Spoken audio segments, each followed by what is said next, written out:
The 23rd session of the Senate in the first regular session of the 20th Congress is hereby called to order. Senator Juan Miguel Mig Zubiri, the Majority Leader, will lead the chamber in prayer.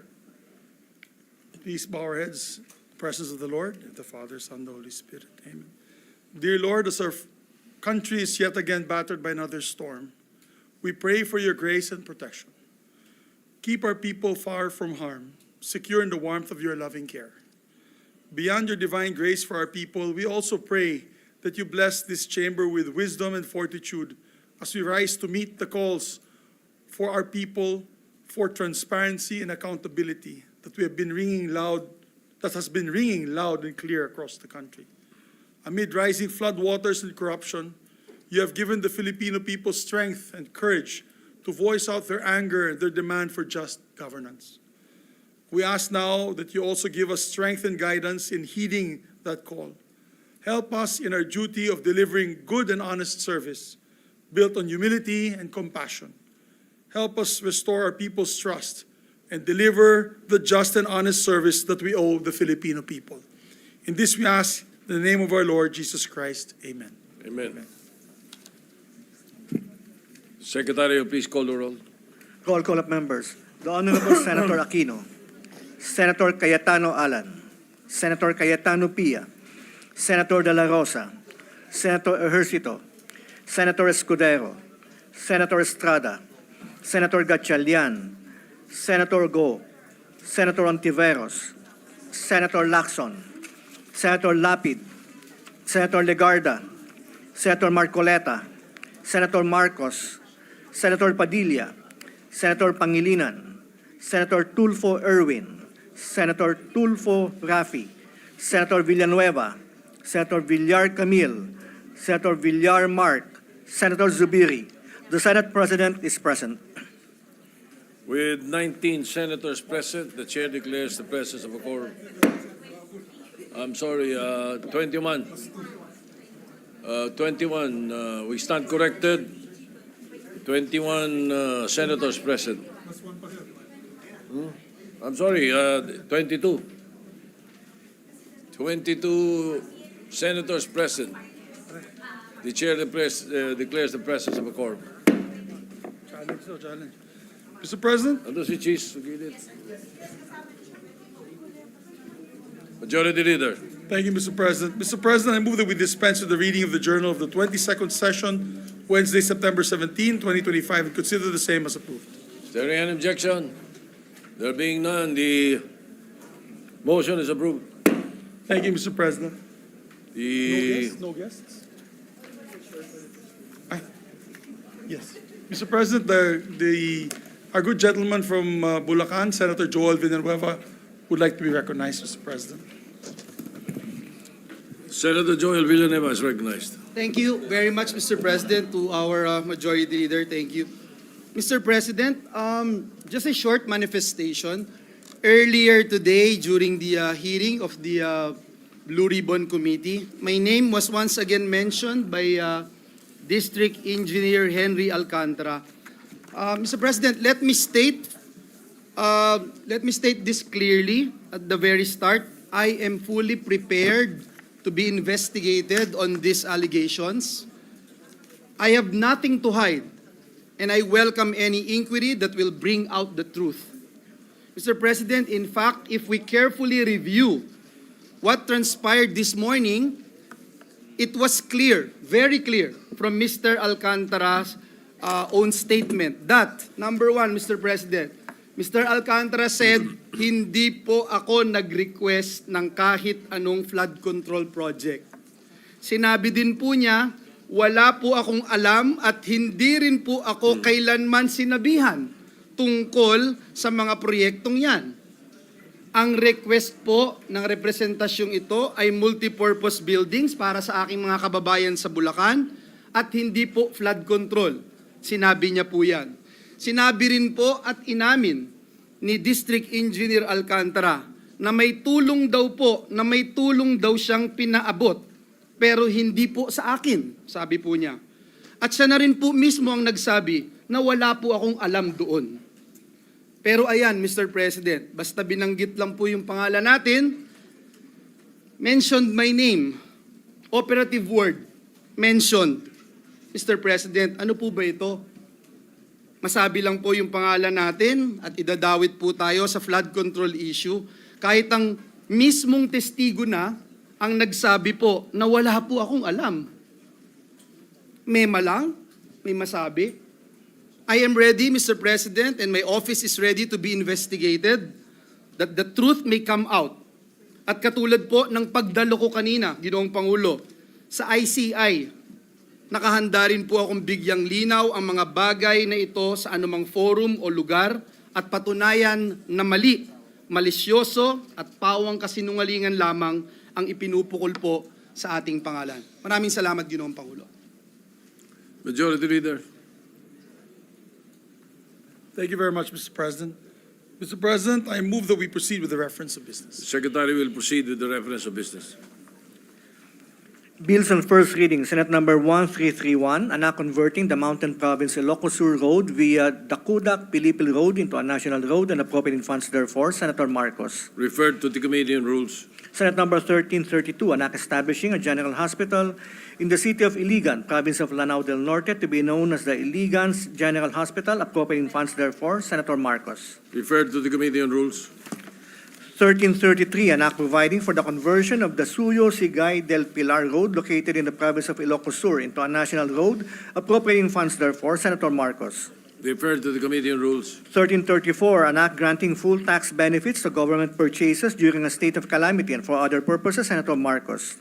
Referred to the Committee on Ways and Means. Senate number 1335, an act urging the comprehensive planning, development, and export promotion of durian and providing funds therefore. Senator Marcos. To the Committees on Agriculture, Trade, and Finance. 1336, an act converting the Candon, Santiago, San Esteban Coastal Road located in the province of Ilocos Sur into a national road, appropriating funds therefore. Senator Marcos. Referred to the Committee on Rules. 1337, an act increasing the compulsory age of retirement for officers and non-officers of the Philippine National Police from 56 years old to 57 years old, amending for the purpose Section 39 of RA 6975, the Department of Interior and Local Government Act of 1990. Senator Marcos. To the Committees on Public Order and Local Government. 1338, an act granting civil service eligibility to government employees whose status of appointment is either casual or contractual and who have continuously rendered at least 7 years of efficient service. Senator Marcos. To the Committee on Civil Service. Senate number 1339, an act promoting Philippine indigenous and traditional writing systems and providing for their protection, preservation, and conservation. Senator Marcos. Referred to the Committee on Culture and the Arts. 1340, an act preserving the indigenous sports and games of the Philippines. Senator Marcos. Referred to the Committees on Culture and the Arts and Sports. Senate number 1341, an act prohibiting discrimination, marginalization, and violence committed on the basis of sexual orientation or gender identity or expression, and providing penalties therefore. Senator Marcos. Referred to the Committee on Women. 1342, an act upgrading the salary grade of dentist employees in the public sector, providing funds therefore and for other purposes. Senator Tulfo R. To the Committees on Civil Service, Health, and Finance. 1343, an act reimposing death penalty for the crime of plunder, amending for the purpose RA 9346, or an act prohibiting the imposition of death penalty in the Philippines, and for other purposes. Senator De La Rosa. Referred to the Committee on Justice. 1344, an act strengthening the Pantawid Pamilyang Pilipino Program for Peace through Parents Leaders Adult Education Program. Senator Ontiveros. To the Committees on Social Justice and Finance. Senate number 1345, an act creating a Congressional Commission on Agriculture to review, assess, evaluate, and recommend reforms in the Philippine agriculture sector, appropriating funds therefore and for other purposes. Senator Marcos. To the Committees on Agriculture and Finance. Senate number 1346, an act amending RA 8178, or the Agricultural Tarification Act of 1996 as amended, and for other purposes. Senator Marcos. To the Committees on Agriculture, Ways and Means, and Finance. 1347, an act providing free access to government websites from telecommunication providers and for other purposes. Senator Tulfo R. Referred to the Committee on Public Services. Senate number 1348, an act separating the sitios of Kimbuaya, Longboy, Bulalak, Kinapian, Indandangan, Comanibe, and Makaag from Barangay Suyo proper in the municipality of Suyo, province of Ilocos Sur, and constituting it into a district and independent barangay to be known as Barangay Kinapian. Senator Marcos. To the Committee on Rules. 1349, an act separating the sitios of Kaingyan, Butak, Koskosnong, Longboy, Bangkag, and Botigue from Barangay Manatong in the municipality of Suyo, province of Ilocos Sur, and constituting it into a district and independent barangay to be known as Barangay Butak, Senator Marcos. Referred to the Committee on Rules. Senate number 1350, an act reverting the name of Barangay San Mariano in the municipality of Bantay, province of Ilocos Sur, to its original name Barangay Salacong, Senator Marcos. To the Committee on Rules. 1351, an act establishing a technical education and skills development authority training and assessment center in the municipality of Bacara, province of Ilocos Norte, to be known as the Bacara Ilocos Norte TESDA Training and Assessment Center, appropriating funds therefore, Senator Marcos. To the Committees on Higher Education and Finance. 1352, an act protecting the welfare of workers in the health sector by ensuring the provision of just and humane conditions of work and providing tax incentives for private employers, appropriating funds therefore, Senator Go. To the Committees on Labor, Health, Ways and Means, and Finance. Senate number 1353, an act strengthening the practice of midwifery as a profession in the Philippines, appropriating funds therefore and for other purposes, Senator Marcos. To the Committee on Civil Service and Finance. 1354, an act rationalizing the withholding tax rate on refined petroleum products, amending for the purpose sections 57 of the National Internal Revenue Code of 1997 as amended, Senator Aquino. To the Committee on Ways and Means. Senate number 1355, an act providing for the exemption of refined petroleum importers from the bond requirement under Section 160 of the National Internal Revenue Code of 1997 as amended, Senator Aquino. Referred to the Committee on Ways and Means. There is additional reference of business. You may proceed. Additional reference of business resolutions. Senate Concurrent Resolution number 6. Concurrent resolution granting consent to Senate Majority Leader Juan Miguel Migs F. Zubiri to accept the Grand Cordon of the Order of the Rising Sun conferred upon him by the government of Japan, introduced by Senator Legarda. Approved. Referred to the Committee on Rules. Proposed Senate Resolution number 124. Resolution congratulating and commending Padel Pilipinas for its historic victory at the 2025 Asia Pacific Padel Cup held from 28 to 31 August 2025 in Selangor, Malaysia, Senator Villanueva. Referred to the Committee on Rules. 125, resolution expressing the sense of the Senate to declare the last week of September of this year and every year thereafter as the National Family Week, Senator Soto III. Approved later. Referred to the Committee on Rules. Resolution number 126, congratulating and commending the Philippine Padel national team for winning the 2025 Asia Pacific Padel Cup in Selangor, Malaysia, Senator Soto III.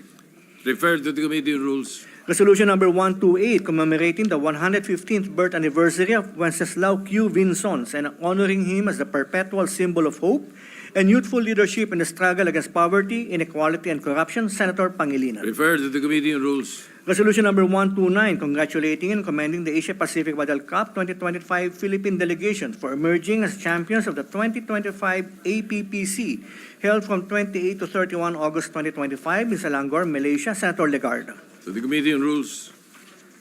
Resolution number 130, commending and congratulating Padel Filipinas for clinching the championship title in the 2025 Asia Pacific Padel Cup APPC held in Selangor, Malaysia, and for bringing pride and honor to the Filipino people, Senator Go. Referred to the Committee on Rules. The presiding officer stands corrected. The roll call, there were 21 senators who answered to the call of the roll. For the record. Thank you, Mr. Majority Leader. Thank you, Mr. President. Mr. President, we'd like to recognize a distinguished colleague from San Juan, Senator Jingo Estrada, to take the privilege hour. Senator Jingo Estrada is recognized. It is just a manifestation, Mr. President. I am not availing of the privilege hour.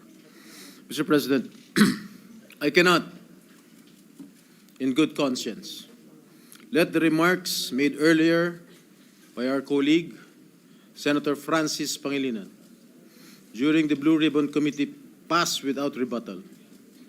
His comments, while not naming us directly, were laced with insinuations, clearly aimed at me and former Senator Bong Revilla, and the legal ordeals I have already faced. With due respect, such statements are not only unfair, they are malicious and utterly uncalled for. Mr. President, let me put on record. Hinarap ko po ang mga kasong isinampa sa akin. Dumaan ako sa mahabang panahon ng paglilitis pagkakakulong, at pati na ang mabigat na stigma na idinulot nito. Hindi lamang sa akin, kundi maging sa mga miyembro ng aking pamilya na taon ding nagtiis ng pangungutya, pangmamaliit, at panghusga. Sa huli, napatunayan na walang sapat na batayan ang mga ipinukol sa akin na mga akusasyon. Hindi ko kailanman nanaisin na pagdaanan nito ng sino man sa aking mga kasamahan dito ngayon. Mr. President, the courts have spoken with finality. To cast doubt on these decisions is not only an insult to me personally, but a dangerous affront to the judiciary. It undermines the very foundation of our justice system and erodes public trust in due process. Ginoong Pangulo, hindi ako tutol sa sinasagawang pagdinig ng Blue Ribbon Committee. Ngunit, hindi ko pahihintulutan na ang kasalukuyang issue ay gamitin upang idikit muli sa akin ang mga maling paratang at sadyang impluwensyahan ang opinyon ng publiko. Ang mga kasong may kinalaman sa PDAF ay naresolba na ng korte matapos ang masusing proseso ng batas. To insinuate otherwise is nothing less than an attempt to rewrite history and to malign the integrity of the judicial process. I urge my colleagues to exercise prudence, fairness, and much of all, respect. I too deserve to be heard and to defend myself, whether in this august chamber or before any court of law. I am more than ready to dismantle the baseless lies being peddled in the Blue Ribbon Committee, come hell or high water. And I will not allow discredited narratives to be weaponized for political grandstanding. I will not allow my honor, hard-earned and vindicated by the courts, to be sullied by careless remarks. And I hope the committee, the Blue Ribbon Committee, will expunge from the record such malicious and unwarranted remarks that serve no purpose but to malign and mislead. Thank you, Mr. President. Thank you, Senator Estrada. Majority Leader. Senator Francis Pangilinan is recognized. Thank you, Mr. President. Just a very quick manifestation. For the record, there was no intention of maligning any individual. In the manifestation we said earlier during the committee hearing of the Blue Ribbon Committee, wala pong personalan. Gaya ng nabanggit ng butihing senador, wala po tayong pinangalanan. Humihingi tayo ng unawa. Dahil bago pa nung hearing na yon, tayo po ay humurap sa judiciary. At doon din na tinalakay at pinag-usapan ang problema ng conviction rates, particular ng Sandigan Bayan. 47% ang conviction rates ng Sandigan Bayan.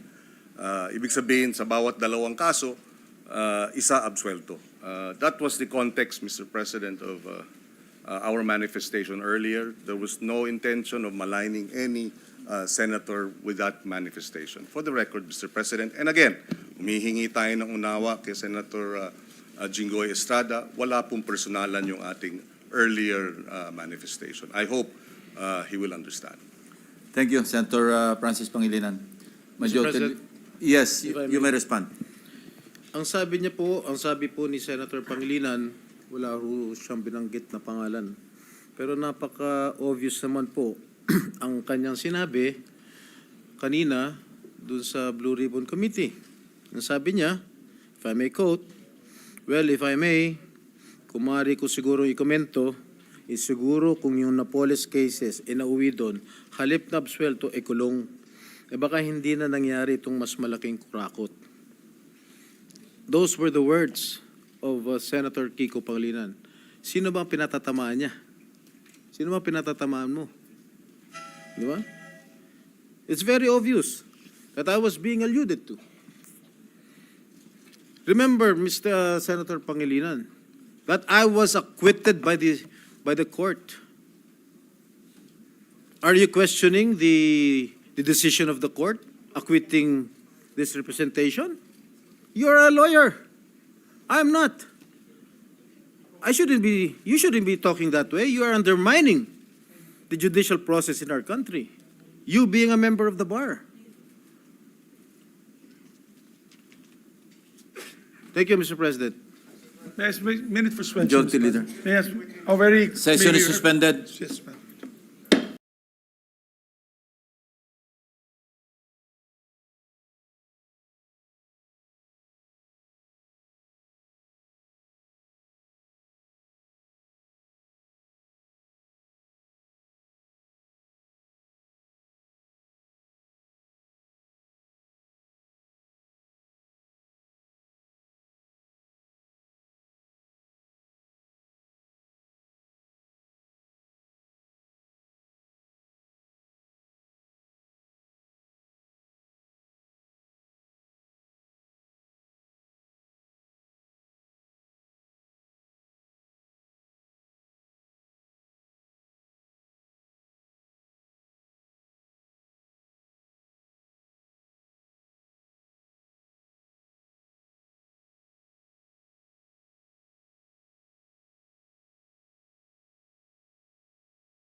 Mr. President, we just like to recognize officials of the town of Lagonglong, Misamis Oriental, headed by Mayor Anjo Capistrano, together with the Vice Mayor and all the councilors and capitans are here today with us, Mr. President. Welcome to the Senate. Thank you. Mr. President, magmamanifest ka pa, hindi mo. I believe Senator Robin Hood Padilla would like to also make a quick manifestation, Mr. President. Senator Padilla is recognized. Maraming salamat po, Ginoong Pangulo at sa ating pinunong mayorya. Ginoong Tagapangulo, mga kasamahan, nais ko lamang pong magpahayag ng saloobin hinggil po sa ilang mga pahayag sa pagdinig ng Blue Ribbon Committee kaninang umaga. Nalubhang nakakabahala po. Na tila nagpaparating na maari nating isang tabi ang umiiral na batas upang magbigay daan sa ikasisiya ng taong bayan. Bagamat lubos ko pong nauunawaan ang pangingibabaw ng kalooban ng taong bayan, meron po tayong mga demokratikong mekanismo upang isakatuparan ito. Isipin natin ang posibleng maging epekto nito sa ating mga komunidad, lalo na po sa mga lugar na matagal na pong pinagsisikapan itaguyod ang kapayapaan at kaayusan. Halimbawa na lang po sa Mindanao, patuloy po tayo na nagpapaalala sa ating mga kababayan doon na sumunod sa batas, na ang batas ay para sa lahat. Ang batas ay hindi hadlang sa kalayaan. Ito ang saligan ng isang sibilisado at maayos na lipunan. Ito ang nagbibigay sa atin ng proteksyon, nagtatakda ng ating mga karapatan, at ang nagpapanatili ng kapayapaan. Bilang mga mambabatas, tayo po ang dapat na unang tagapagtanggol ng batas, hindi ang unang lilihis. Hindi din natin dapat ipagsapalaran ang tiwala ng mamamayan sa ating mga institusyon at makibahagi sa pagpapalabo sa hangganan na tama at maling gawi sa tuwing may matinding suliranin na sumusubok sa ating diwa bilang isang nasyon. Kaya buong puso po akong nakikiusap, nananawagan sa mga opisyal ng pamahalaan at sa mga kasama po sa kapulungang ito. Hindi po pare-pareho ang sitwasyon natin. Hindi po pareho ang Luzon sa Visayas at sa Mindanao. Meron po mga katulad natin na umiikot sa mga liblib na lugar at nagpapakilala po ng batas na dapat sundin. Napakalulungkot po kung ganito ang ating pagbibitaw ng mga salita na we can bend the law. Ipakita po natin na ang kalooban ng taong bayan ay maaaring maisakatuparan ng alinsunod sa balangkas na makaturungang pag-iiral ng batas. Yun lamang po. Maraming salamat po. Thank you, Senator Padilla. Senator Erwin Tulfo is recognized. Mr. President, the distinguished colleagues, just want to make a point of manifestation. I was the one who said this morning that sometimes we have to bend law. We don't have to. The point is, there's a Latin word that says, vox populi, vox Dei. The voice of the people is the voice of God. Now let me ask you, Mr. President,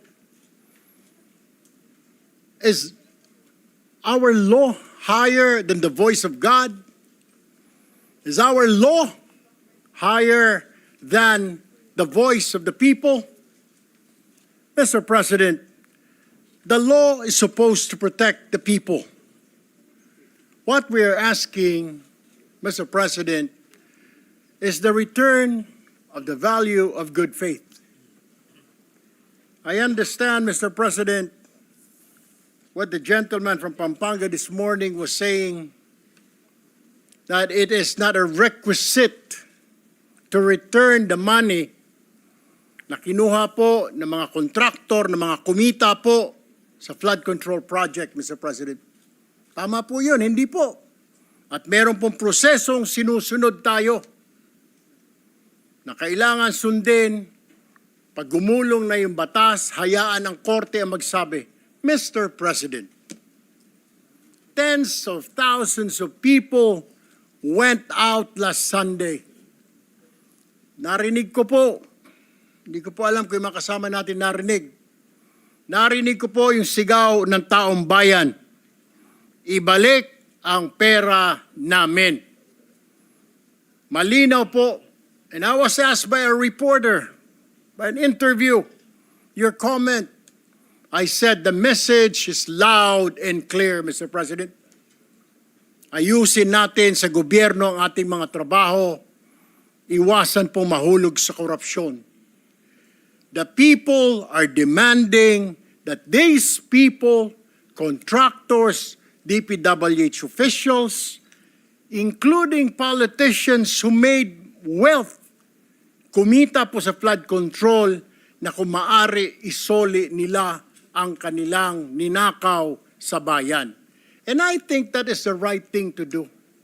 Ang problema kasi, Mr. President, kung susundin natin ang batas, alam naman po natin ang pagdinig sa ating bayan ay buwan at taon ang inaabot. Baka pagdating po sa dulo, wala na pong makuha ang gobyerno sa mga taong ito. My only point, Mr. President, is the people were asking, the people are demanding. Isole yung pera na ninakaw sa kanila. Meron po tayong batas. True enough, Mr. President, I don't disagree. There is a process. May proseso, tama din po. Paano naman po yung sigaw ng taong bayan? How can we pacify the clamor, the anger of the population, Mr. President? I have no answer. My only answer, Mr. President, is isoli po ninyo ang inyong ninakaw. No ifs and buts. Ang sinasabi lang po ng DOJ, kakausapin po nila ang mga taong ito. Kung pwede, isoli. Wala naman pong sinabi ang DOJ. Ito ang batas, bawal po, kailangan ninyong isoli yan. The DOJ, the Secretary himself said, they will ask, but they will not force them. Depende, mas mabuti raw kung kusang loob nilang isurrender yung pera, Mr. President. Wala naman pong nagbabawal sa batas na magbalik ng ninakaw. There's no such thing. And alam ko pong meron tayong process, we have procedures. But my only point is, Mr. President, whether I'm right or wrong, I stand to the wishes of the public, of the Filipino people, ibalik ang perang ninakaw sa kanila. Period, Mr. President. Thank you, Mr. President.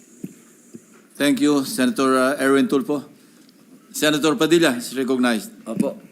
Ginoong Pangulo, napakaganda po ng mga punto na binitawan ng ating hinahangaan na si Senator Erwin Tulfo. Ngunit, alam niyo po, meron pong historical injustice na nangyari sa mga Bangsamoro. Kung ang usapin po natin ay sisingilin natin ang inang bayan sa mga utang nito sa Bangsamoro at hindi natin padadaanin sa batas, para saan po yung BARM law? Mapupunta na lang po kami sa gulo. Mapupunta na lang po ito sa paniningil na hindi. Kailangan magbayad. Kailangan ngayon na. Kailangan po dumaan tayo sa proseso. Ang atin pong saligang batas ay malinaw na nagsasabi na may due process. Kung argumento po natin, makikinig tayo sa sinasabing, ngayon na. Teka muna po. Marami pong maliligaw. Katulad po ng mga kasama nating artista, halimbawa, sinasabi nila, kung ganyan, wag na tayo magbayad ng tax. Paano po ang gagawin natin? Papayagan po ba natin na mga artista ngayon na wag na magbayad ng tax dahil yun ang boses nila? Yun ang voice of God? Yun ang voice of the people? Ang gusto ng mga tao, lahat ng tao ngayon ayaw na magbayad ng tax. Dahil sa nangyayaring ito. Ang gusto ko lamang pong linawin, Ginoong Pangulo, tama po, naniniwala po ako na ang tao'y galit na. Dapat lang po silang magalit. Marami nang talagang ghost project, ang dami na pong nangyayaring ito. Pero sana po, intindihin po natin din yung mga kababayan natin sa malalayong lugar na humahanap ng hustisya. Madami pong mga kababayan natin Katulad ng mga katutubo na humihingi din po ng hustisya yan. Pero dinadaan po natin sa batas ang pagnanakaw sa kanilang mga lupain, ang pagnanakaw sa mga mineral resources nila. Pero lagi natin sinasabi, may batas tayong dapat sundin. E paano kung isang araw gusto din nilang ng anarchy? Gusto din nilang magkagulo? Gusto din nilang lumusob sa Malacanang, pumunta ng Mindiola? Yun po yung mga bagay po na dapat po natin ding isipin. Ako po'y hindi kontra kahit kanino dito. Ako po'y number 1 supporter ng lahat nandito. Pero pagdating po sa usapin, na tayo'y magkakaroon na naman ng pag-aaklas. 20 taon na po ako sa Mindanao. Alam po yan ng kapatid ko na si Senator Zubiri na umiikot dyan sa mga liblib na lugar para kumbinsin ng mga taong sumunod tayo sa batas. Yun lamang po, mga senador tayo. Gumagawa tayo ng batas. Ang batas kailangan sundin natin tayo mismo. Yun lamang po. Wala naman akong gustong sabihin kundi yun lang. Maraming salamat po. Senator Erwin Tulfo is recognized. Mr. President, just last point. Hindi po kahit kailan nagnakaw ang Bangsamoro. To tell you, kung mga kasama po natin, 20 years na pong nag-ikot sa Mindanao, ako lumaki po ng Mindanao. I've been to Hulo, I've been to Basilan, I've been to Tawi-Tawi, I've been to Marawi. Marunong nga po ako magsalita ng Tausog eh. But anyway, ang sinasabi ko lamang po, wala pong ninakaw, kaya iba po yun eh. Parang you're comparing apples to oranges. Yung Bangsamoro po, hindi po nagnakaw, kaya yung sinasabi na kailangan kasuhan or something, hindi po eh.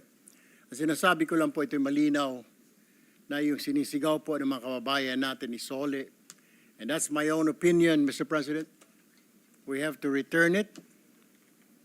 Kusa po, kung gusto po, kung sincero silang maging state witness, gusto po nilang mapasok sa Department of Justice, then siguro po, in good faith, Mr. President, isoli po nila yung mga nakuha po nila. That is all, Mr. President. I have no further statements. Thank you, Mr. President. Thank you, Senator Erwin Tulfo. Majority Leader. Maraming salamat po, Mr. President. Siya nga pala, Mr. President, meron po tayong maraming ice cream sa likod. Bumili po ako ng Ben & Jerry's. Pwede po kayong kumain. At anytime, pampalamig muna ng ulo sa ating mga kasamahan. Pero magaganda naman po ang mga layunin nila. They are all pushing for the advocacy. So we respect them. And in this August chamber, we allow these ideas to freely be debated and discussed. So, Mr. President, with that, I move that we consider proposed Senate Resolution number 125. This is the resolution expressing the sense of the Senate to declare the last week of September as National Family Week. I so move, Mr. President. Is there any objection? Hearing none, consideration of proposed Senate Resolution number 125 is in order. The Secretary is directed to read the title of the resolution. Resolution expressing the sense of the Senate to declare the last week of September of this year and every year thereafter as a National Family Week. Mr. President, to sponsor the measure, move to recognize the distinguished Senate President Vicente C. Soto III. The Senate President, Senator Vicente Tito Soto III, is recognized. Thank you, Mr. President, Mr. Majority Leader, thank you. My esteemed colleagues, I rise on a very personal topic to me and for all of us, the family. According to the 1987 Constitution, the family is the foundation of the nation, and it has mandated us to strengthen its solidarity and actively promote its total development. It is not only the Constitution that mandates us to strengthen the family, but also the Bible. Deuteronomy 6, chapter 6, verses 6 to 7 states that, and I quote, "These commandments that I give you today, are to be in your hearts. Impress them on your children. Talk about them when you sit at home, when you walk around, when you walk along the road, when you lie down, and when you get up. End of quote. As such, Mr. President, I sponsor Resolution 125. This resolution declares that the last week of September this year and all succeeding years thereafter be called the National Family Week. This resolution is not merely a symbolic gesture, but a reaffirmation of our nation's most fundamental value.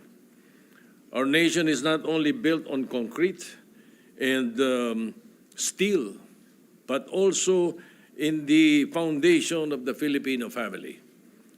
However, this foundation is being threatened by forces such as technology, the separation of the family by virtue of overseas employment.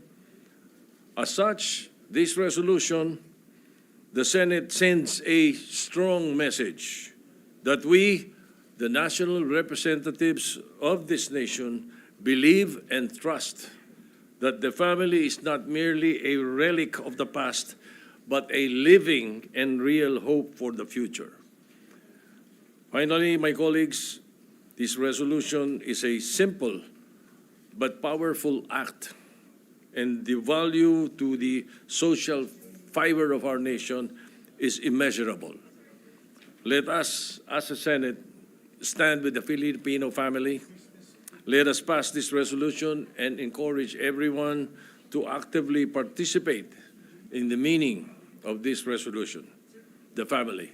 Thank you, Mr. President. Thank you, Mr. Senate President. Majority Leader. Mr. President, I also received a note from the office of Senator Christopher Bongo to insert into the records his sponsorship speech. Thank you. So inserted. And also Senator Lauren De Garda, Mr. President. As she has requested. Noted. Thank you. Mr. President, no member wishes to interpolate the proposed amendment. Senator Padilla wants to be recognized. Yes.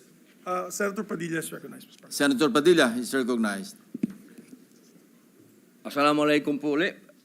Magandang hapon po, Ginoong Pangulo at mga kasama sa mataas na kapulungan. Ako po ay nakikiisa bilang co-sponsor ng proposed Senate Resolution number 125 na inihain po ni Senador ating pong Senate President Vicente C. Soto III upang ideklara ang huling linggo ng Setyembre bilang National Family Week. Maliwanag sa ating 1987 Konstitusyon na ang pamilya ang itinuturing na saligan ng ating bansa. Sa Section 12, Artikulo 2, nakasaad na kinikilala ng Estado ang kabanalan ng buhay pamilya at tungkulin nitong palakasin ng pagkakaisa at kaunlaran ng bawat sambahayan. Kaya't ang resolusyong ito ay hindi lamang simbolo, kundi pagtupad sa ating tungkuling mambabatas. Noong 1992, sa bisa ng Proclamation number 6C, diniklara na ang huling linggo ng Setyembre ay Family Week. Pinalakas pa ito ng Executive Order number 238 noong 2003. Noong namang 2012, sa bisa ng Proclamation number 326, idinagdag ang Kainang Pamilya Mahalaga Day tuwing ika-4 na Lunes ng Setyembre. Kamay-kailan lang, pati ang Malacanang ay nagpaikli ng oras ng trabaho ng gobyerno upang makasama ang bawat kawani sa pagdiriwang nito. Malinaw, Ginoong Pangulo, ang lakas ng ating pamahalaan ay nagsisimula sa lakas ng pamilya. Iba-iba ang mukha ng pamilyang Pilipino. May mga OFW na susumikap sa malayo para sa kinabukasan. May mga solo parent na pilit binabalanse ang oras. May mga lolo at lola na kumakalinga. At may mga pamilyang hinahamon ng kahirapan at sakuna. Gayunpaman, iisang katotohanan, sa pamilya nagsisimula ang paghubog ng dangal, pananampalataya at pagmamahal sa bayan. Kaya't nananawagan po ako ng wagawing makahuluhan ang Family Week.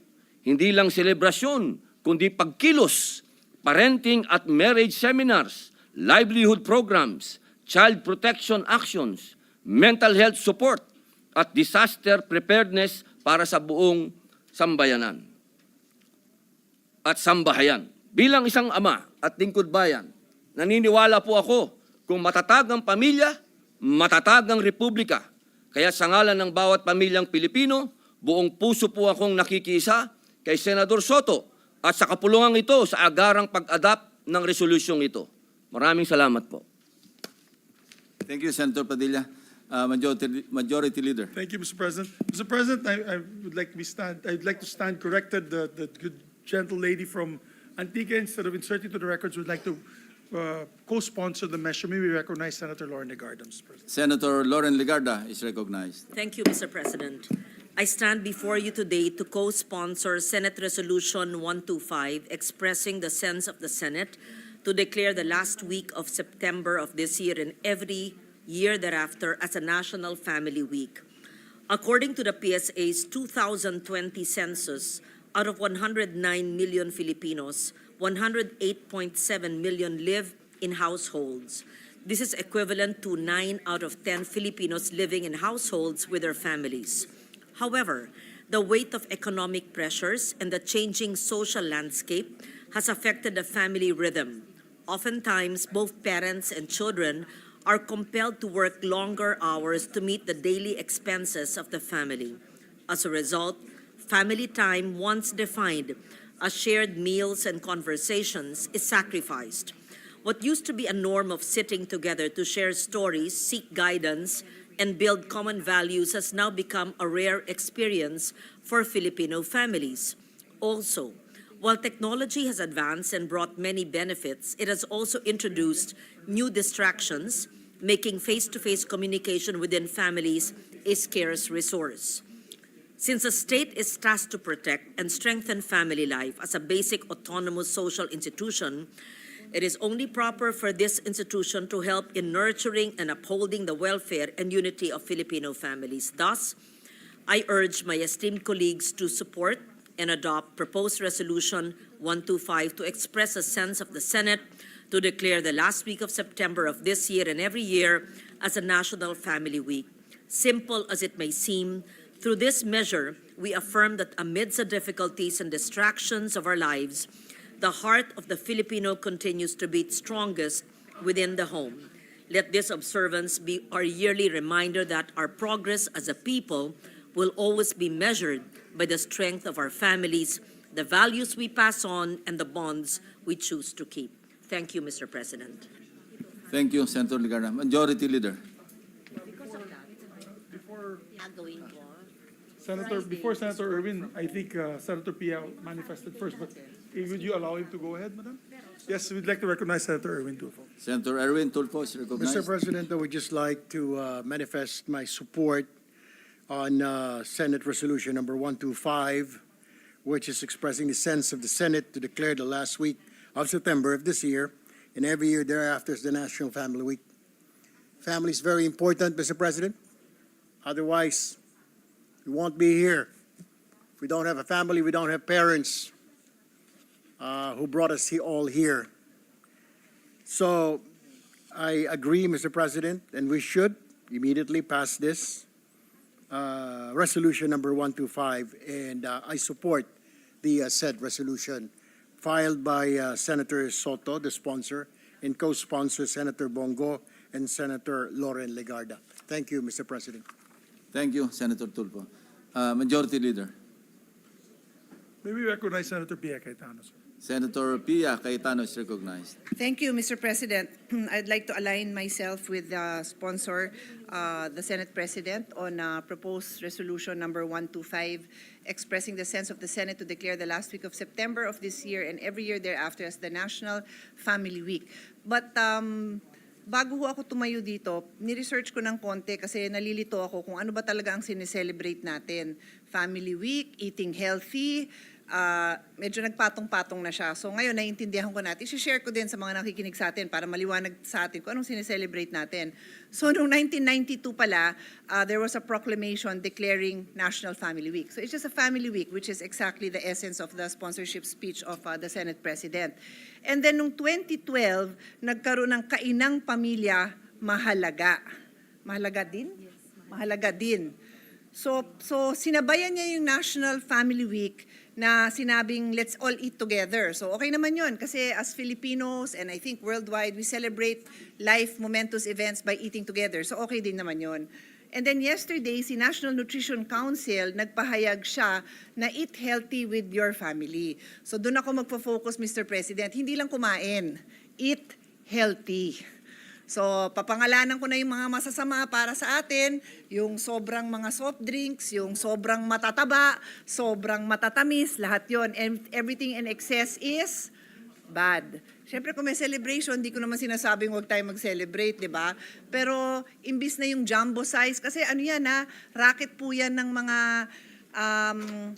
mga fast food at ng mga brands that sell unhealthy products. Ilalagay nila dun sa line of sight mo yung mga jumbo pack nila, yung mga buy one, take one nila because they are addicting us to unhealthy habits. So, on that note, I join you, Mr. Senate President. Pero nagpapaalala lang ako, celebrate and eat healthy. Yun lang po, Mr. President. Thank you. Thank you very much, Senator Pia Cayetano, Majority Leader. May you recognize as well Senator Risa Hontiveros? Our Yeah, Deputy Senator Majority Risa Hontiveros is recognized. Salamat po, Mr. President.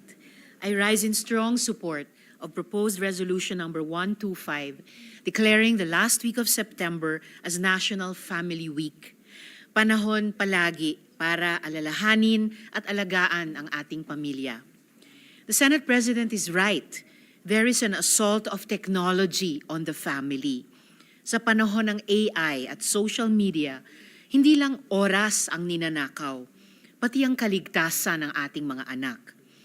AI can create fake child abuse images and deepfakes. Walang pisikal na krimen, pero totoo ang trauma. AI chatbox can groom and extort. Nagaan yung kaibigan, pero panganib pala. Ito po'y napagalaman ng ating komite sa Committee on Women, Children, Family Relations, and Gender Equality sa nakaraan nating hearing. Dagdag pa rito, milyong-milyong OFWs ang napipilitang mahiwalay sa kanilang pamilya upang mabuhay, gaya ng binanggit din ni Senate President. Solo parents shoulder double burdens, kadalasan mag-isa, habang hinaharap ang parehong digital at pang-araw-araw na panganib. Alam yan ni SP dahil pinasa natin ang Solo Parents Welfare Act nung nakaraang Kongreso sa ilalim ng kanyang liderato. National Family Week must also mean family protection and support mula sa mas matibay na batas laban sa AI-facilitated exploitation hanggang sa mental health care at konkretong tulong para sa OFWs at solo parents.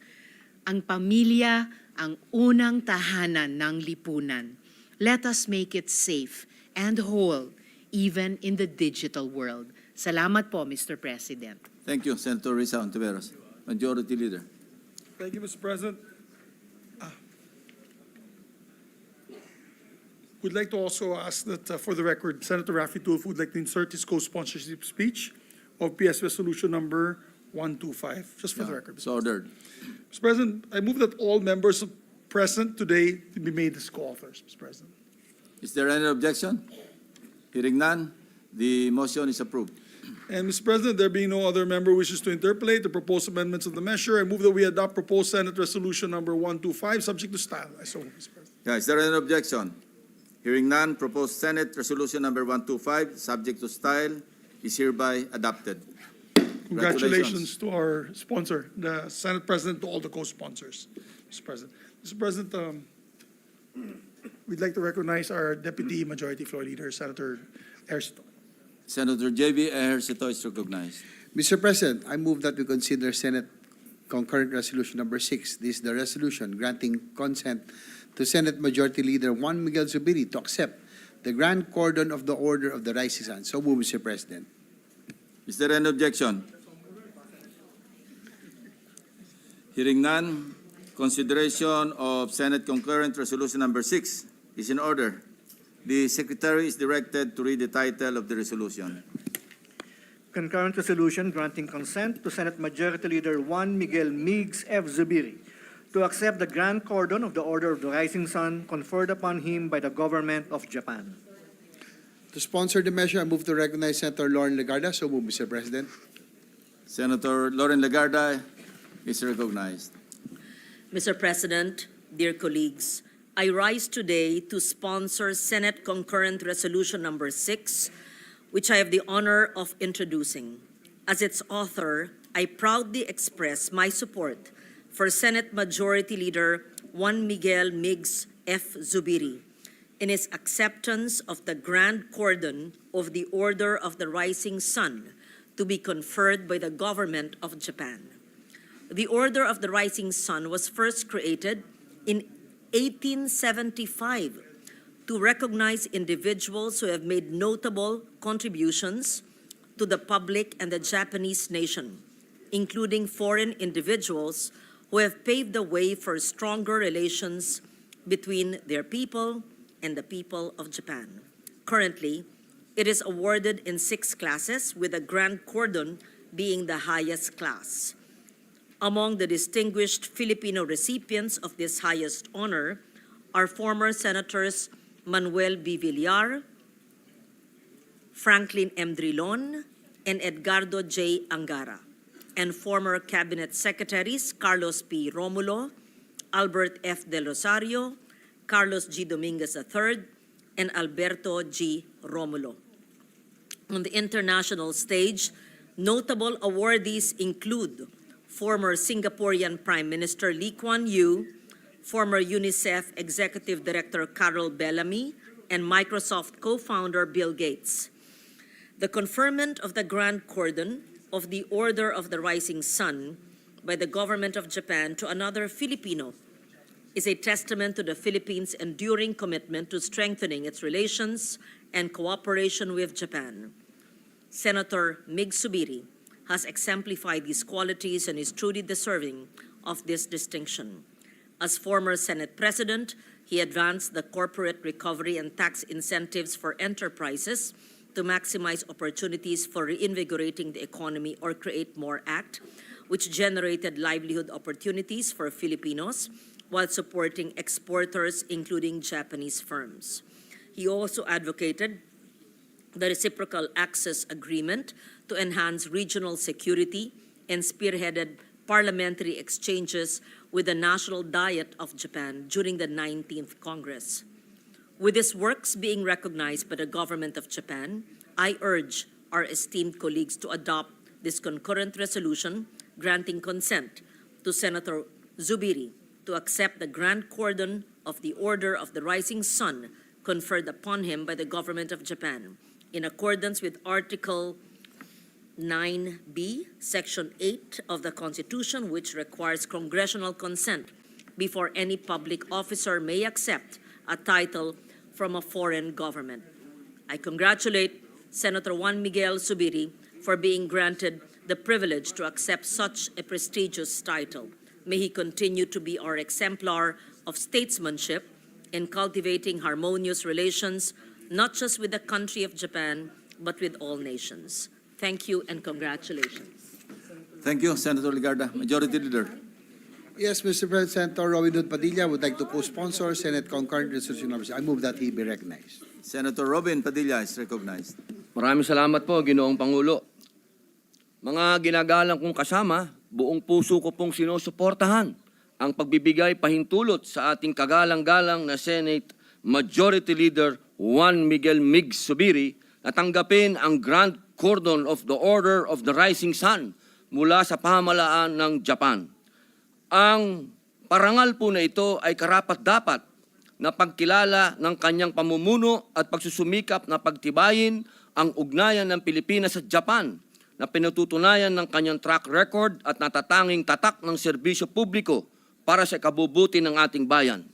Ipinapaabot ko po ang aking taus-pusong pagbati sa aking lakan, ang Pangulo po ng Arnis dito sa ating bayan, isang magdirigma. Ako po ay saludo sa iyo. Kalakip ang aking kagustuhan maging co-sponsor at concurrent resolution number 6 na inihain ni Senadora Lauren Legarda. Maraming salamat po. Thank you, Senator Robin Padilla. Majority Leader. Mr. President, the Senator Pia Cayetano also would like to co-sponsor the resolution. I move that she be recognized. Senator Pia Cayetano is recognized. Thank you, Mr. President. I rise today to co-sponsor Senate Concurrent Resolution Number 6, which grants consent to Senate Majority Leader Juan Miguel Mig Zubiri to accept the Grand Cordon of the Order of the Rising Sun, an honor conferred upon him by the government of Japan. The Grand Cordon of the Order of the Rising Sun is awarded to individuals who have made exceptional contribution to the Japanese nation and its people. This prestigious distinction is also extended to foreign nationals who have played a pivotal role in strengthening ties between their countries and Japan. Under the leadership of Senator Zubiri, we witnessed the creation of the Reciprocal Access Agreement between the Philippines and Japan, an agreement designed to enhance security and defense cooperation in the Asia-Pacific region. As Senate President, he also played a critical role in the successful hosting of the 31st meeting of the Asia-Pacific Parliamentary Forum, a significant initiative spearheaded by former Japanese Prime Minister Yasuhiro Nakasone. Mr. President, I was also with the delegation of the then Senate President Mig Zubiri when we went to Japan. Holy Week na Holy Week pa man din. May plano na ako sa pamilya ko, pero nag-i-insist siya with all his persuasive charms and talents that full force po kaming pumunta sa Japan. And this was not a junket trip, Mr. President. Umagang-umaga hanggang gabing-gabi, kami ay paikot-ikot dun sa, basically in the Tokyo area, meeting in various government offices with the different high-ranking members of parliament, including the Prime Minister, Mr. President. So talaga namang sobra ang effort ng ating majority floor leader to enhance cooperation and strengthen the ties with Japan. So today we celebrate a remarkable achievement as Senator Zubiri is honored with the Grand Cordon of the Order of the Rising Sun. This recognition is not only a reflection of his dedication to advancing the principles upheld by the Japanese government, but also of his unwavering commitment to fostering a strategic partnership between the Philippines and Japan. Senator Zubiri's partnership with Japan has been grounded in mutual respect and a shared vision for long-term cooperation, particularly in the areas of economic development and security. His efforts have indeed had tangible outcomes, further solidifying the ties between our two nations. With great respect and admiration, I proudly co-sponsored this resolution. Thank you. Thank you, Senator Pia Cayetano. Majority Leader. Yes, Mr. President, last to co-sponsor the measure is Senator Win Gatchalian. I move that he be recognized. Senator Sherwin Gatchalian is recognized. Thank you, Mr. President. Mr. President, esteemed colleagues, I rise today to co-sponsor Senate Concurrent Resolution Number 6, a resolution granting consent to Senate Majority Leader Juan Miguel Mig Zubiri to accept the Grand Cordon of the Order of the Rising Sun conferred upon him by the government of Japan. The Order of the Rising Sun was established 150 years ago in 1875. It has 7 classes, with the Grand Cordon being the highest of them all. This distinction is bestowed upon people who have made notable contributions to the Japanese nation and the public, including foreign individuals who have paved the way for stronger relations between their peoples and Japan. Mr. President, esteemed colleagues, dear friends, it is an honor to celebrate the dedication and commitment of a man who has given more than 2 decades of his life to bring our nation closer to the people of Japan in the spirit of friendship, harmonious relations, and mutual prosperity. His body of work speaks for itself. When he served this chamber as Senate President, Senator Zubiri campaigned for the creation of a reciprocal access agreement between Japan and the Philippines with the aim of strengthening security and defense in the Asia-Pacific region. The RIA outlines procedures for cooperative activities by the defense force of one country while visiting the other. It defines the status of a visiting force. This allows for better coordination and aid in times of need. This will also lead to sustained joint exercises, smoother interoperability between our nations, and a stronger defense posture amid ongoing tensions in the West Philippine Sea. He spearheaded the restoration of the VAT-exempt status of local sales to export-oriented enterprises outside economic zones under Republic Act 12066 or the Create More Act. Senator Zubiri also worked hard to ensure that Create More sets clear timelines on the VAT refund process. This was a major concern of Japanese investors in the Philippines, and if my memory is correct, Senator Zubiri went on a parliamentary mission to Japan in 2023 and heard this concern from former Japanese Prime Minister Fumio Kishida himself. Thus, improving this process was critical in maintaining Japanese investor trust and confidence. Senator Zubiri's efforts saved jobs and bolstered the Philippines' reputation as a destination for foreign investments. In the diplomatic sphere, our Majority Leader led vital exchanges with our legislative counterparts, the National Diet of Japan. And it was through Senator Zubiri's initiative that the Philippine Senate, together with the Philippine House of Representatives, held a historic joint session to hear a policy address from former Prime Minister Kishida. Across the areas of defense, economic policy, and parliamentary diplomacy, Senator Zubiri advanced concrete areas of collaboration between the Philippines and Japan, collaboration that I am sure will bear fruit in the sharing of best practices, the exchange of innovation in technology, and affirmation of our shared values of peace, solidarity, and cooperation. This is a rare achievement, and Senator Zubiri's example sends an important message in these troubled times. Let us bring people together. Let us recognize that there are more things that unite us than divide us. Let us live in a way that creates a genuine sense of empathy among nations, which will inspire those who come after us to build bridges of peace and will endure for generations. Congratulations to my friend, Senator Zubiri. This is an accolade well-deserved.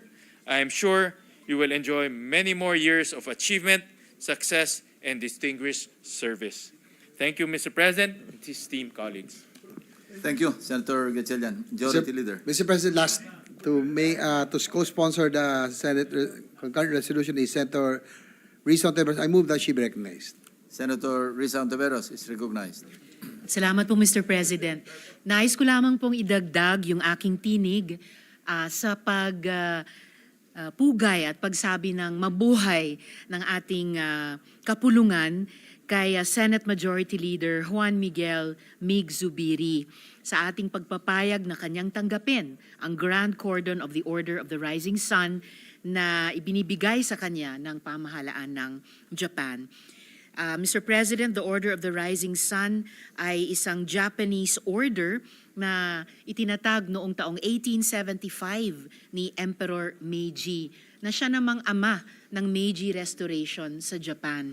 Isang panahon ng pambihirang pagbabagong anyo ng lipunan at bayan ng Japan sa panahong iyon. Nawa sa ganyang diwa, magpatuloy ang mga ambag ni Majority Leader Migs sa pagbabagong anyo din ng ating bayan sa gitna ng napakaraming hamon. Sana din sa kanyang pagiging pinuno ng bansang Pilipinas at kaibigan ng bansang Hapon ay kalaunan makaambag siya sa resolusyon ng ilang mga makasaysayan ng heartache sa pagitan ng ating dalawang bansa, partikular yung usapin ng pagbibigay ng hustisya sa ating mga comfort women.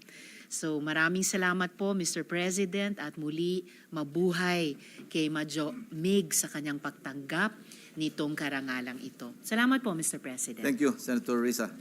Majority Leader. Mr. President, Senator Bongo would like his co-sponsorship speech be inserted to the records. So ordered.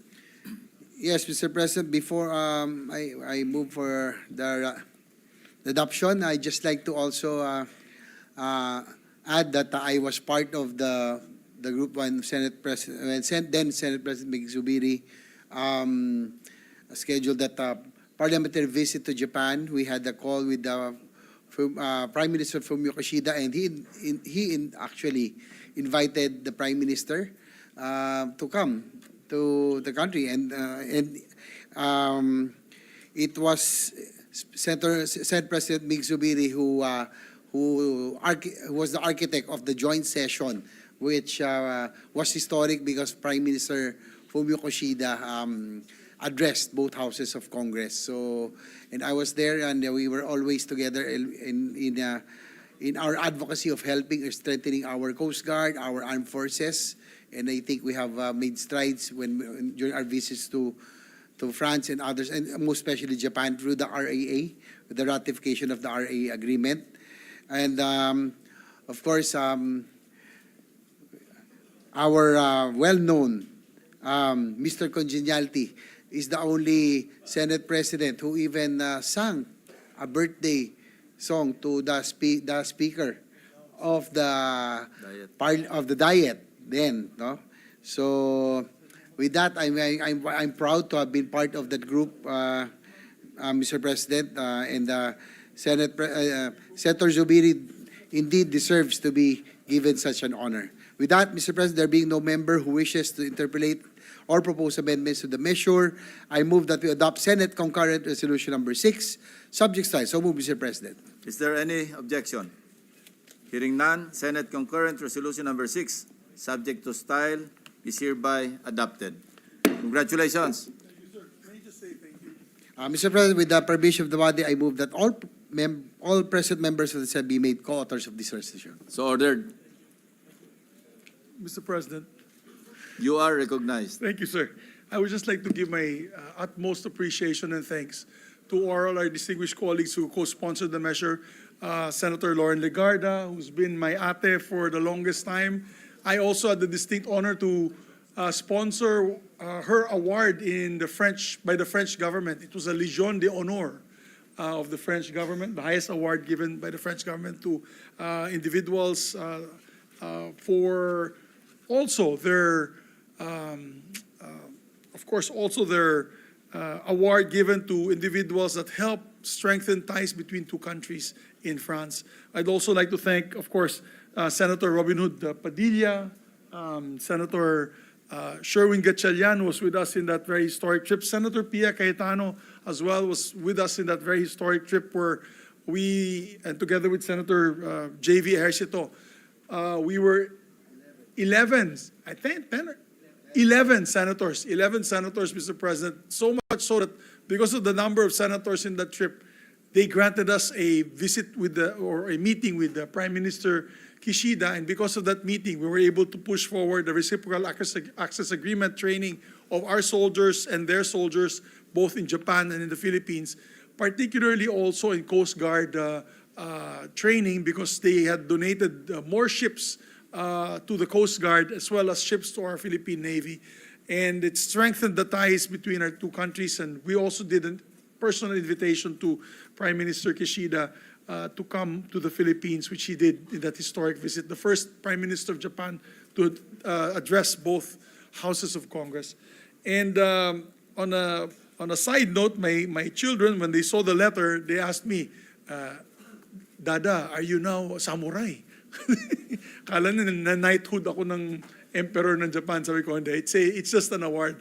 Akala nila magiging samurai na ako. So once again, to my dear colleagues, to the Senate President, the Senate President Pro Tem, and to all the members that are here, domo arigato gozaimasu. Thank you very much. Again, congratulations. Majority Leader. Maraming salamat, Mr. President. We'd now like to recognize, to avail of the privilege hour, our distinguished colleague from the Republic of the Philippines, no other than Senator Erwin Tulfo. Senator Erwin Tulfo is recognized.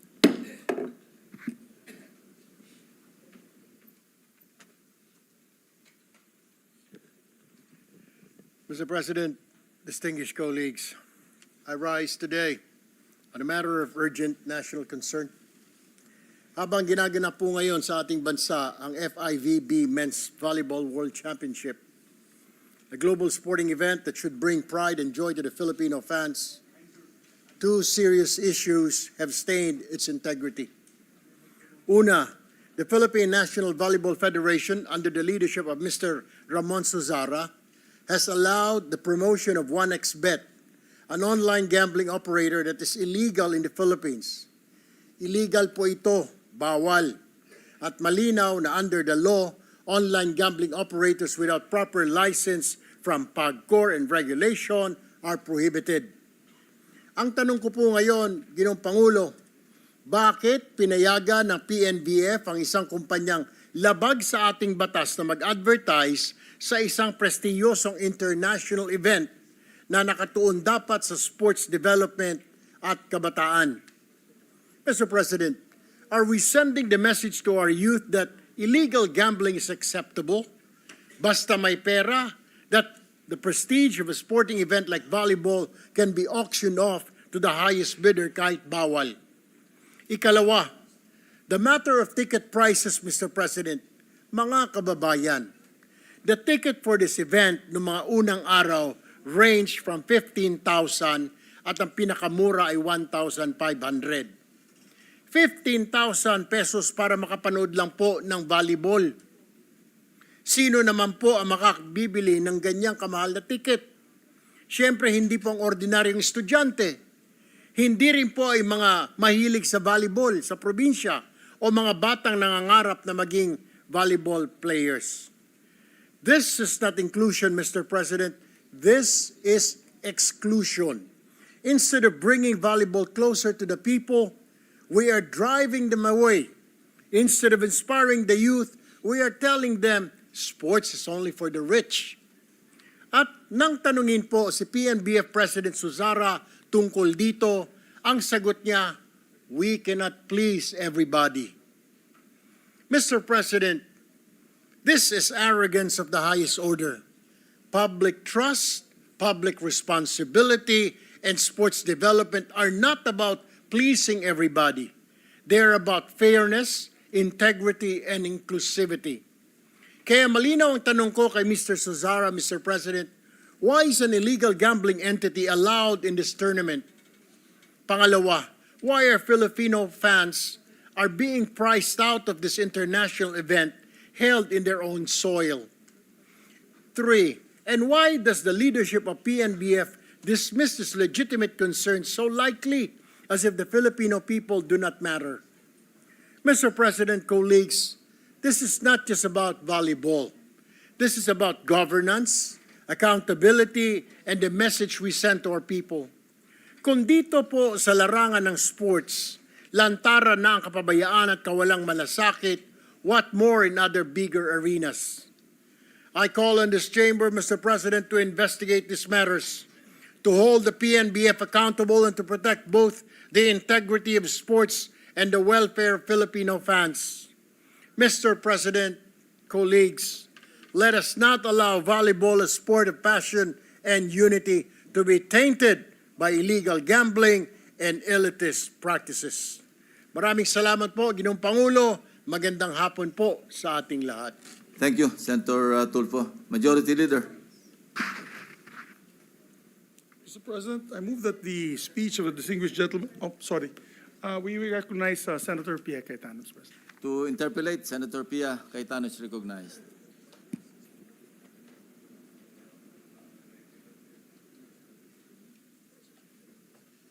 Thank you, Mr. President. I was in the lounge when His Honor Senator Tulfo took the floor. I just would like to share some insight, not really an interpellation, just to share some information with the Honorable Senator. I too was very shocked when I heard that His Honor had pointed out that there was an online gaming logo. I was very shocked because I'm very anti-online gaming. My colleagues know that, no? And as a former national team member of volleyball and actually included in the delegation that has bidded for international events, including basketball, FIBA, which we hosted a year ago, and volleyball, which we're hosting now, I was shocked because over my dead body, to put it bluntly, no? So I immediately asked my staff to inquire. And it so happened that, I'm not sure if it was the day after I heard His Honor's statement, nataon naman na may laban ng Philippine team, so nanood po tayo. At yun po yung nanalo sila. So, syempre, masaya lahat. But before that, as I sat down, kusang nagkwento po sa akin si Tats, no? That's the nickname of Mr. Susara. Sabi niya, Sen, yung concern ni Senator Tulfo, paabot mo naman na ano. Actually, he didn't really say paabot because I think nag-statement na siya. So parang ipinaliwanag ko naman, something like that, no? Pinaliwanag ko nung na-interview ako pagdating, kasi syempre yung media nandun naman lahat, no? Na itong logo na to, hindi mo yan makikita dito. Sabi ko, kaya nga nagtataka ako kasi that I was in the opening. Mabilis po ang mata ko sa mga, yung mga galit ko, mabilis ang mata ko dyan eh. Pag nakakita ako ng vapes, alam niyo ng mga colleagues natin, nagnanad po ng head si Senator Risa who's in front of me. Makakita lang ako dyan. I'm very reactive, no, pagbawal. So sabi ko, parang hindi ko yan nakita. And ang explanation niya sa akin is, you can only see that online and only in the international channel. Hindi siya available through the local network that is the local partner for hosting, for showing the event, no? So in other words, kung Pilipino ka at I think tama ba? Ayoko magkamali. Signal yung partner nila, wala yung logo na yan sa Signal. And then sa event itself, wala rin. So sabi niya, yung nakikita mong nakaganyan, that is already the kagagawan nyo nung international sponsor. And as international events go, again, I am also quite, I'm not an expert, but a bit familiar kasi nag-host din tayo ng paddle tournament, international paddle tournament, tas yun nga po yung basketball. May global the way it works is may global sponsors ang international entity. So if it's an international volleyball federation, if it's an international basketball federation, international football federation, may global sponsor sila. Hindi po yun sponsor ng local entity. Now, I think the responsibility of the local entity is to ensure that hindi nga yan maging sponsor dito sa venue natin kasi bawal yan and hindi ho tayo nagbibigay ng excuse. I'll make very clear, galit ho ako dyan sa mga bawal na mga produktong yan. Hindi yan dapat ina-advertise dito. So, I guess that's the point that I wanted to share. And in fairness lang to Mr. Susara, he gave a lengthy interview explaining this in soon after His Honor Senator Tulfo made his observation. So to be clear, the logos are not used in any local venue. They are also, they recognize that the Philippines cannot be used as a platform for these illegal, it is considered illegal in the Philippines. Signal TV is also aware of that, and One Sport or Signal TV does not have and does not use and does not display those sponsors. Finally, PAGCOR also informed them beforehand that the usage of the logos is not allowed. So, parang in fairness lang naman dun sa organizer, mukha naman, ginawa naman nila yung part nila na ipaalam na dun sa international groups na bawal ito sa Pilipinas. Yun lang naman po, Mr. President. Thank you po, Mr. President. Yes, thank you for bringing that up, Madam Mr. President. Ang sa akin lamang po kasi napapanood po yung online, not really sa TV, kundi po sa online, sa Facebook. The problem here, Mr. President, is that visible po siya sa Filipino audience also. If you sign in, if you have a Facebook account, makikita niyo po yung 1xBet na yan. Tama naman po ang senadora na hindi po nakita yan sa TV network, wala po yan. Pero pag pumunta ka po sa Facebook, makikita mo po, nagpa-flash po yung 1xBet. Madam Concerned po Senator. ako dyan. So, Mr. President, alam ho ba ng ating colleague kung anong Facebook account yon? Kasi kung local, kunyari, ni-replay po yan ng local group or ng PAGCOR or for that matter, local volleyball network, talagang kailangan anuhin natin yan, pagsabihan. Basta ang sa atin, and I don't know, no, maybe we can ask the ICT na how do we restrict when it's international? So Yes. yun lang, hindi ko talaga din kayang i-tolerate if it is shown by a local Facebook, like somebody who controls, the Facebook account is owned by a local entity. Pero kung international, that is a problem because I don't know kung paano natin makokontrol yun. Thank you, Mr. President. Salamat po. Knowing that the lady from Taguig is also an anti-gambling advocate, maraming salamat po. Mr. President, we will provide the senator from Taguig yung copy po na kunan po namin ng screenshots sa ilang Facebook accounts po na nakikita po yung 1xBet. Sorry, Mr. President, pwede yung pakiulit lang yung sinabi niyo. Una po, nagpapasalamat po ako, Mr. Ay, thank you. President. Narinig ko yun. Thank you rin. No, yung Magkaisa ho tayo dyan. what I'm saying is that we will provide, Mr. President, to the lady from Taguig, yung po mga Facebook accounts where na screenshot po namin na lumalabas po yung 1xBet. Oo, Dito yes. napapanood. Thank And you then po. pwede rin natin ibato yan sa PAGCOR because I believe sila yung nagre-regulate, no? Dahil kahit ako, I would be very bothered. Ang strict natin dito tapos hindi pala natin kayang i-regulate na yung mismong local again, I wouldn't know kung sinong mga local yon who would be replaying this and maybe pwede din dagdagan ng campaign natin, no, dun sa mga bawal na nakikiride on sa all the good benefits that we can get out of sports. Yes, maraming salamat po, Mr. President.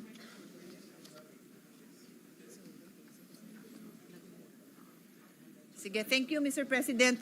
Again, I also wanted to thank His Honor for bringing that up kasi na-concern din naman ako doon. Pero I hope nakadagdag din ako sa pagpapaliwanag na wala naman intention ang PNVF to promote them.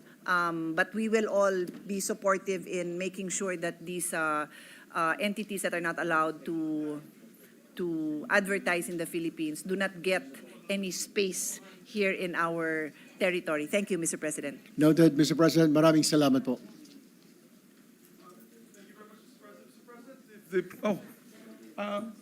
Yes, we'd like to recognize our distinguished Deputy Majority Leader, Senator Risa Ontiveros, if the gentleman would like also to allow her to ask a few questions. Senator Risa Ontiveros is recognized. Salamat, Mr. President.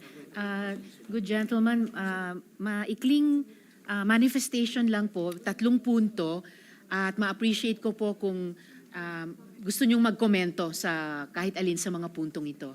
Go ahead po. Salamat, Mr. President. Una po, yung isa po sa mga anak ko ay nagiging volleyball enthusiast. Kaya't sinubaybayan po niya itong kasalukuyang tournament, tournament. At nagawa ng paraan na makapanood dun sa isa sa mga games na naglaro yung, I think yung team ng Japan. Dahil isa po yun sa mga paborito ng mga volleyball enthusiasts ngayon. Nireklamo din po niya, Mr. President, yung isang pinoint out ng good gentleman mula sa Palawan, na bakit, Mama, ang mahal-mahal na mga tickets. So ang nabili lang nila ng mga kaibigan niya, dahil mga young working people din, yung medyo nasa taas na. Pero pagdungaw nila, kitang-kita nila na yung mga sections, yung mga seats na mas malapit sa court, halos walang nakaupo. Dahil nga po, napakamahal. Tama po. So paano pa talaga ma-afford? Sabi niya, sayang Mama, dumadami yung mga Filipino volleyball enthusiasts na pwede sanang manood, tangkilikin itong game na to. Suportahan yung ating national team at yung iba pang mga teams na minamahal na rin ng mga Filipino volleyball enthusiasts. So sabi niya, bakit masyado namang pinrise out of range ng mga gustong manood yung mga tickets? pangalawa, Mr. President, meron pong isang senior citizen na babae, nag-message po sa akin sa Messenger. So malamang sa Facebook din po niya napapanood itong games. Napansin po niya yung ipinakita ng good gentleman, lalo na dito sa upper left slide nila, kitang-kita po sa sahig ng volleyball court yung 1xbet.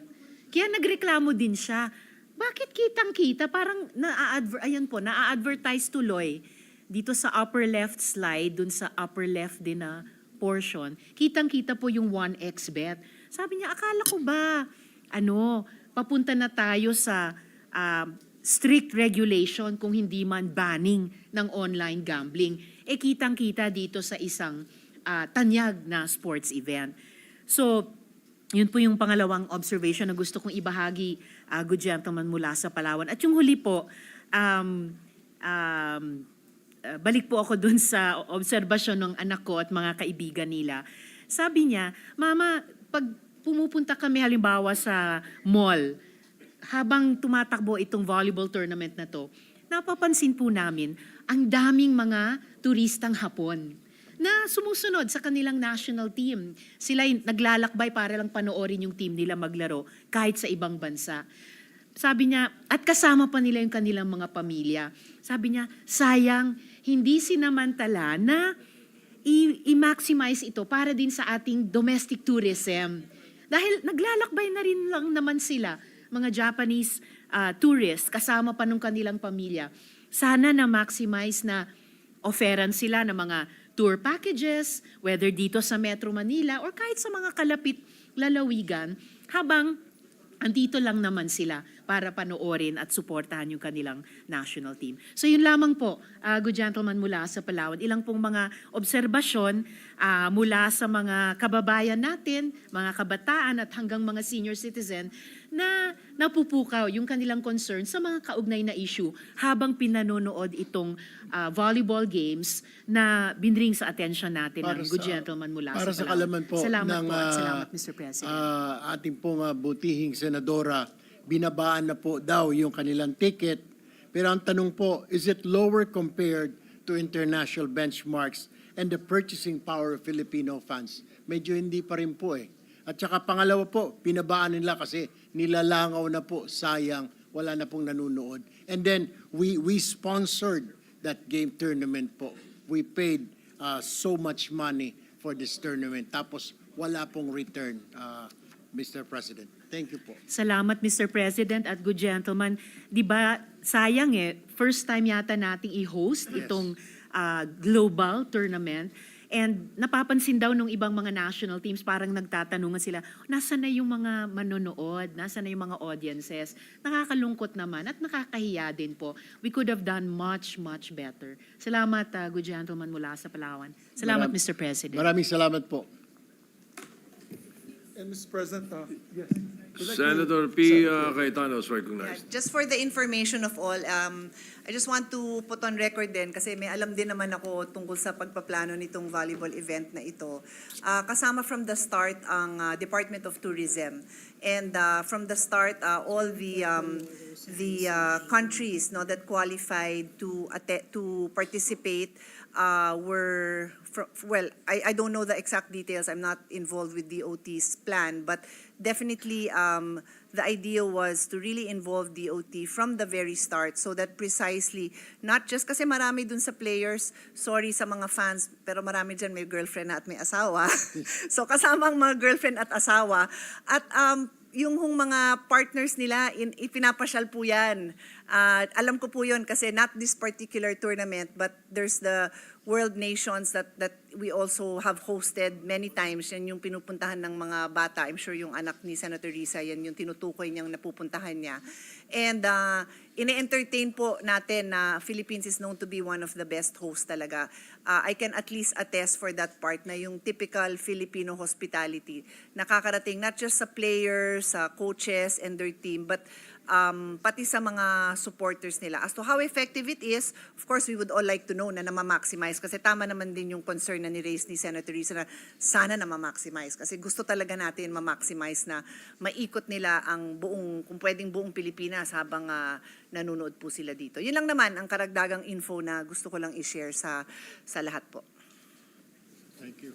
Thank you very much, Mr. President. Majority Leader. Mr. President, with the permission of the body, we move that the privileged speech of Senator Erwin Tulfo and all its interpellations and manifestations be referred to the committees on sports and games and amusements. So moved, Mr. President.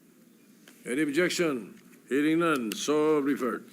Mr. President, we just have other matters before we adjourn. We'd like to, with the permission of the body, move to elect as chairperson sans our distinguished colleague, Senator Lauren Legarda. She gave her go signal that she be replaced as the chairperson of the Committee on Accounts and to elect as chairman of the Committee on Accounts, Senator Panfilo Ping Lacson, Mr. President. Any objection? Hearing none, well, Senator Lacson is recognized. No, with a heavy but whole heart, I accept, Mr. President. Any objection? Hearing none, Senator Ping Lacson is elected chairman of the Committee on Accounts. Thank you, Mr. President. And we'd like just to put on record that also if we can ask the committee or the Rules Committee to make sure that Senator Lauren is still made a member of the committee and the good chairman would like to make her vice chairman of the committee. All right. And, So noted. thank you, Mr. President. Mr. President, pursuant to Rule 10, Section 13 of the Rules of the Senate, I move to elect the following members of standing committees. For the Committee on Energy on the part of the majority, I move to elect Senator Wing Gatchalian as vice chairperson, Senators Bamakino, Senators Lito Lapid, Senator Legarda, Senator Pangilinan, and Senator Tulfo. And the part of the minority, Senator Rafi Tulfo, for clarity. And Senator Marcoleta as additional vice chairperson. I so move, Mr. President. Any objection? Hearing none, the nominated names are elected into the Committee on Energy. For the Committee on Science and Technology of the part of the majority, I move to elect Senator Pia Cayetano upon the instruction of the chairperson to designate her as vice chairperson of the committee. I so move, Mr. President. Any objection? Hearing none, motion is approved. Mr. President, for the Committee on Sustainable Development Goals, Innovations, and Futures Thinking, I move to elect on the part of the majority Senator Camille Villar as vice chairperson, and members are Senator Lito Lapid and Senator Lauren Legarda. I so move, Mr. President. Any objection? Hearing none, motion is approved. Upon consultation with Senator Ejercito, Mr. President, as chairperson, the following are retained as members of the Committee on Tourism.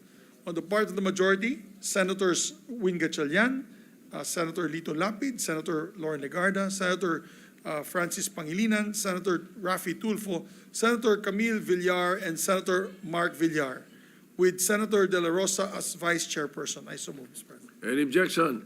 Hearing none, motion is approved. Mr. President, for the Committee on Banks and Financial Institutions, I move to elect Senator Alan Cayetano as vice chairperson, and as members of the majority, on the part of the majority, Senator Mark Villar, Senator Lauren Legarda, Senator Francis Pangilinan, Senator Wing Gatchalian, and Senator Camille Villar. And on part of the minorities, Senator Christopher Bongo, Senator Chis Escudero, and Senator Rodante Marcoleta. I so move, Mr. President. Any objection? Hearing none, motion is approved. Mr. President, for the Rules Committee, I move to elect the following members on the part of the minority, Senator Bato de la Rosa and Senator Marcoleta. I so move, Mr. President. Any objection? Hearing none, motion is approved. Mr. President, for the Committee on Environment and Natural Resources and Climate Change, I move to elect the part of the minority, Senator Christopher Bongo, Senator Jingo Estrada, Senator Bato de la Rosa, Senator Marcoleta, and Senator Padilla. I so move, Mr. President. Any objection? Hearing none, motion is approved. For the Committee on Higher Technical and Vocational Education, I move to elect Senators Christopher Go, for the part of the minority, Senators Christopher Go, Senator Jingo Estrada, Senator Bato de la Rosa, Senator Marcoleta, and Senator Escudero, Mr. President. So move. Any objection? Hearing none, motion is approved. For the Committee on Accounts, Mr. President, I move to elect on the part of the minority, Senator Christopher Go, Bongo, Senator Marcoleta, Senator De La Rosa, and Senator Padilla. I so move, Mr. President. Any objection? Hearing none, motion's approved. Mr. President, on the part for the Committee on Government Corporations and Public Enterprises, I move to elect the part of the minority, Senators Christopher Bongo, Senator Rodante Marcoleta, and Senator Bato de la Rosa. Any objection? Hearing none, motion's approved. Mr. President, for Committee on Urban Planning, Housing, and Resettlement, I move to elect on the part of the minority, Senator Christopher Bongo as Vice Chairperson, and as member, Senator Marcoleta. I so move, Mr. President. Any objection? Hearing none, motion's approved. On the part of rather for the Committee on Urban Planning, Housing, and Resettlement, I move to elect the following Senator Jingo Estrada as Vice Chairperson, and the members of the majority are Senators Lito Lapid, Senator Mark Villar, Senator Camille Villar, Senator Rafi Tulfo, Senator Erwin Tulfo, Senator Lauren Legarda, and on the part of the minority, Senator Rodante Marcoleta and Senator Christopher Bongo. I so move, Mr. President. Any objection? Hearing none, motion's approved. Mr. President, for the Committee on Cultural Communities and Muslim Affairs, I move to elect the following. As Vice Chairperson, Senator Christopher Bongo and Senator Lauren Legarda, and as members of the majority, Senators Mark Villar, Senator Erwin Tulfo, and Senator Camille Villar. I so move, Mr. President. Any objection? Hearing none, motion's approved. For the Committee on Youth, I move to elect as member on the part of the minority, Senator Marcos. I so move, Mr. President. Any objection? Hearing none, motion's approved. For the Committee on Constitutional Amendments and Revision of Codes, I move to elect Senator Pia Cayetano as Vice Chairperson, and members of the majority are Senators Bamakino, Senator Sherwin Gatchalian, Senator Lapid, and Senator Legarda. I so move, Mr. President. Any objection? Hearing none, motion's approved. On the part, or for the committee rather, on Labor, Employment, and Human Resource Development, I move to elect Senator Amy Marcos as Vice Chairperson, and members of the majority, Mr. President, Senators Bamakino, Senator Wing Gatchalian, Senator Lito Lapid, Senator Erwin Tulfo, Senator Mark Villar, and Senator Camille Villar, and as members of the part of the minority, Senators Robin Hood Padilla, Senator Bongo, Senator Jingo Estrada, and Senator Rodante Marcoleta. So, Any objection? Hearing none, motion's approved. for the Committee on Migrant Workers, I move to elect Senator Christopher Bongo as Vice Chairperson, and as members on the part of the majority, Senator Bamakino, Senator Wing Gatchalian, Senator Lito Lapid, Senator Lauren Legarda, Senator Erwin Tulfo, and Senator Mark Villar, and on the part of the minority, Senators Robin Hood Padilla, Senator Jingo Estrada, Senator Amy Marcos, and Senator De La Rosa. I so move, Mr. President. Any objection? Hearing none, motion's approved. And, Mr. President, in view of the reorganization of the Senate pursuant to Article 6, Section 17 of the 1987 Constitution, I move to elect the following members as members of the Senate Electoral Tribunal. Namely, Senator Pia Cayetano, Senator Kiko Pangilinan, Senator Bam Aquino, Senator Camille Villar, Senator Alan Cayetano, and Senator Robin Hood Padilla. I so move, Mr. President. Any objection? Hearing none, enumerated names are hereby elected to the Senate Electoral Tribunal. And as well as for the Committee on Public Information and Mass Media, I move to elect the following. Senator, these are new members. May I ask for a minute suspension, Mr. President? Session suspended.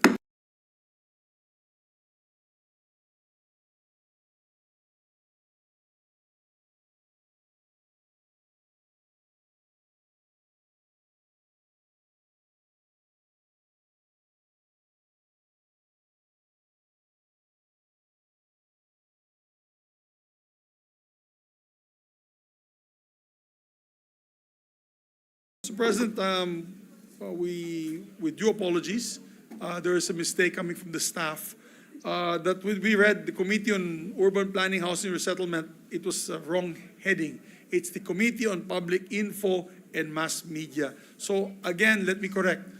The earlier manifestation on urban planning, housing, and resettlement is to be disregarded, and we are now calling that the members of the Committee on Public Info and Mass Media be Senator Estrada as Vice Chairperson, and as members of the part of the majority, Senator Lito Lapid, Senator Mark Villar, Senator Camille Villar, Senator Raffy Tulfo, Senator Erwin Tulfo, and Senator Legarda, and on the part of the minority, Senator Rodante Marcoleta and Senator Christopher Go. Mr. President, I so move.